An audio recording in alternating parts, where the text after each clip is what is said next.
Richard Southern is here to chat about the day's interesting stories. And Richard, it appears the so-called Queen of Clean isn't living up to her title these days, or maybe changing her tune a little bit. Oh, I love this story. It's Marie Kondo. You might remember her, right? The decluttering expert who told us all a few years ago to throw out every last thing we didn't need, don't get attached to anything. Well, how times have changed. She says she's now, Erica, quote, kind of given up on tidying her house, that it's now a total mess, and it's kind of the result of her family growing. She's got kids around, and she says as a result, she now has a messy home like many of us normal people. She says, quote, now I realize what's important to me, enjoying spending time with my children at home.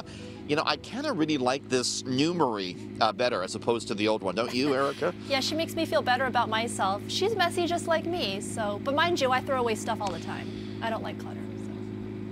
You're good at that. I get attached to everything, so, yeah, you know. Nothing sparks joy for me. I'm kind of a pack rat here.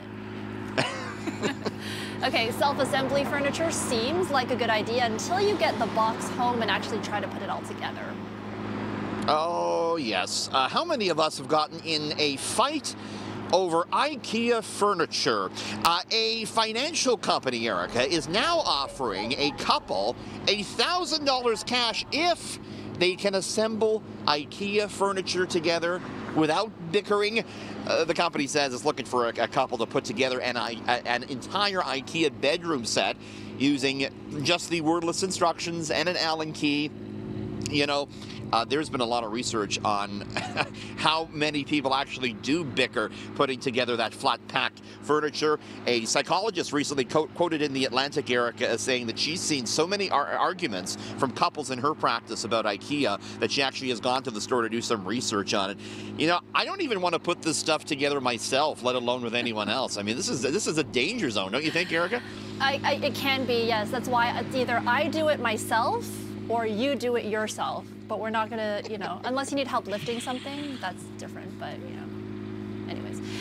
It's all backwards when I put it together. It never looks right, you know? It's a big issue with me and IKEA furniture. Side. That's a story for another day. Yeah, exactly. Okay. Let's end with a really bizarre story about a teen who fell asleep in one country and woke up in another. How did that happen? Oh, it's a game of hide and seek gone very, very wrong, Erica. This 15-year-old boy was playing hide and seek with his friends. They were playing in the port of Bangladesh, and he actually accidentally, or I guess on purpose, he went into, unbeknownst to him, a cargo box that was on a ship.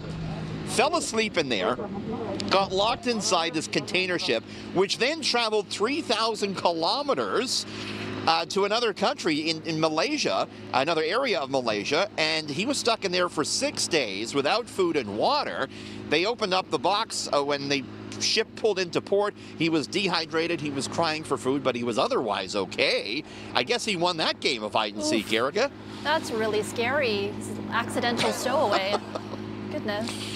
It really, I mean, be careful. That's a dangerous game, hide and seek, especially when you're playing in a shipping port. Oh, goodness. Okay, Richard, thanks for that. We'll see you again tomorrow.